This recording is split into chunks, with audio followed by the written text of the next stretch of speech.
श्री राधे राधे। बोले श्री कृष्ण भगवान की जय हो। आज हम आपको भागवत का अध्याय सुना रहे हैं, जहाँ से भीष्म पितामह के द्वारा भगवान श्री कृष्ण जी की स्तुति और उनके ध्यान में मगन होकर के शरीर का त्याग करना। सभी से प्रार्थना है कि कथा को ध्यान से सुने और चैनल को सब्सक्राइब करें, कथा को बार बार सुने। सूत जी ने शौनक आदि ऋषियों से कहा, भीष्म पितामह ने पांडव तथा द्रौपदी के प्रति ये ज्ञान उपदेश देकर के श्री नारायण का चतुर्भुजी स्वरूप अपने हृदय में धारण कर लिया। उसके बाद वे भगवान श्री कृष्णचंद्र जी की ओर देखते हुए इस प्रकार स्तुति करने लगे कि हे ज्योतिर स्वरूप परम ब्रह्म, आप भक्तों का मनोरथ पूर्ण करने के लिए ही अवतार ग्रहण करते हैं। आप जिस प्रकार इस समय मेरे सम्मुख बैठे हुए हैं, कृपा करके उसी प्रकार बैठे रहिए, ताकि प्राणों का परित्याग करते समय मेरे हृदय में आपके श्री चरणों का ध्यान बना रहे। आप सबसे पहले थे तथा महाप्रलय में भी आपका नाश नहीं होगा।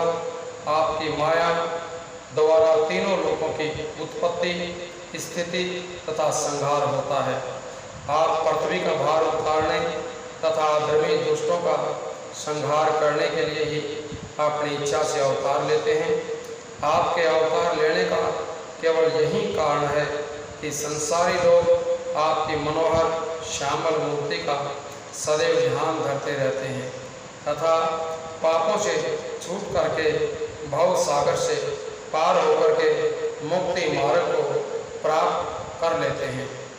आप अपने भक्तों पर इतनी दया रखते हैं कि भगत अर्जुन की प्राण रक्षा करने के लिए आपने उसके रथ का सारथी बनना भी स्वीकार कर लिया तथा स्वयं आगे बैठ करके उसे अपने पीछे बैठाया।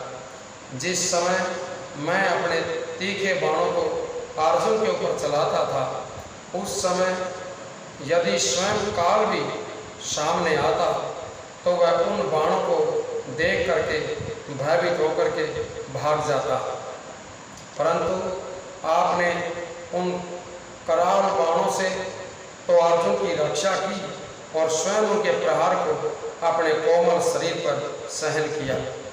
उस समय मेरे बाणों द्वारा आपके शरीर पर घाव हो जाने से जो खून के छींटे निकलते थे, वे आपकी सांवली सूरत पर मूंगे के समान शोभायमान लगते थे। आप अर्जुन को पराक्रमहीन न होने देने के लिए सदैव उसका उत्साह बढ़ाया करते थे।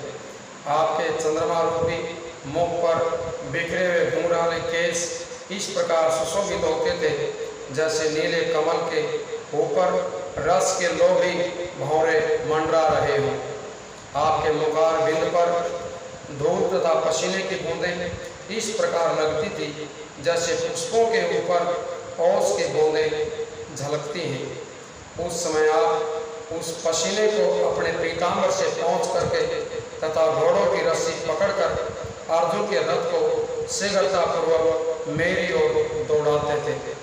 मैं चाहता हूँ कि आपका वही स्वरूप मेरी आँखों में सदैव बसा रहे तथा आपके कमल के समान कोमल चरण मेरे हृदय से कभी बाहर न होने पाए।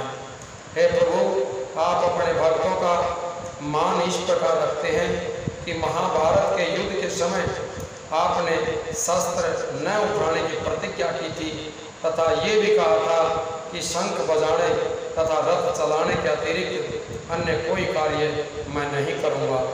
इसके विपरीत मैंने ये प्रतिज्ञा की थी कि यदि मैं आपको युद्ध में व्याकुल करके अस्त्र धारण न करा दूँ तो मेरा नाम भी भीष्म नहीं है। इसलिए आपने अपने भगत का मान रखने के लिए अपने प्रण को छोड़ दिया, क्योंकि आप ये चाहते थे कि भगत का मान अवश्य रहना चाहिए। हे प्रभु, जिस समय मेरे रथ के पहियों को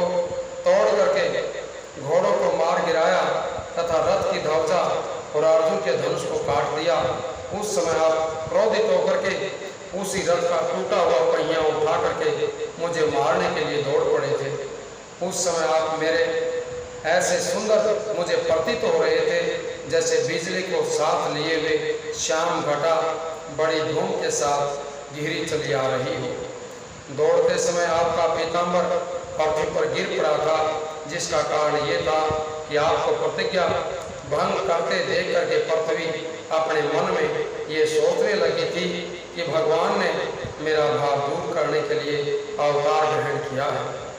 इसलिए अब कहीं वे उस प्रण को यानी मेरा भाव दूर करने का इसी प्रण यानी इसी हथियार से कहीं सब कुछ समाप्त न कर दे।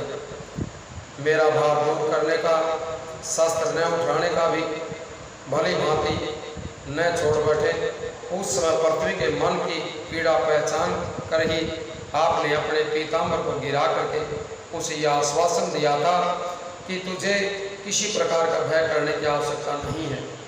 ये प्रतिज्ञा तो मैंने अपने भगत का मान रखने के लिए तोड़ी है।